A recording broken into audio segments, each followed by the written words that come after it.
যে মেডিকেল ভর্তি পরীক্ষায় প্রথম হয় ভাইয়া সেও কিন্তু তারও কিন্তু একটা ক্যাপাসিটি আছে 90 আপ জেনারেলি হয় না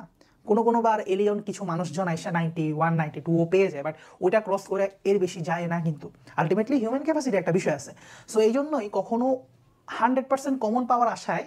এমন অতিরিক্ত কিছু পড়ে ফেলিও না এটা অনেক বড় ভুল অ্যাডমিশন টেস্টের এত বেশি পড়ে ফেলিও না যেটা তুমি ক্যাপচার করতে পারবা না যেটা তুমি বারবার রিভাইজ দিতে পারবে না পড়বা যতটুকু অল্প হোক মিডিয়াম হোক এটাকেই বারবার রিভাইজের মধ্যে রাখতে হবে সো এটা হচ্ছে নাম্বার 1 স্টেপ যে তোমাকে দাগানো লাইন পড়তে হবে বোটানির ক্ষেত্রে আবুল হাসান স্যার আজমল স্যার হচ্ছে জুলজির ক্ষেত্রে নতুন আজমল স্যার অনেক এনরিচ করছে ভাই আলাদা করে এক্সট্রা রাইটার পড়ার গুরুত্বটা অনেকটাই কমাই দিছে আর আবুল হাসান স্যার তো অনেক আগে থেকেই বস ভাই ওনার বইয়ের মধ্যে যা তথ্য আছে মানে ইহজগতে মনে হয় তারার সংখ্যাও এত না যে আবুল হাসান স্যারের বইয়ের মধ্যে এমসিকিউ সংখ্যা যতটা তো আলটিমেটলি এই দুই বই পড়ার পর আর কোনো বই পড়ার মতো এনার্জি মনে হয় না কোনো একটা সাধারণ ছাত্র থাকা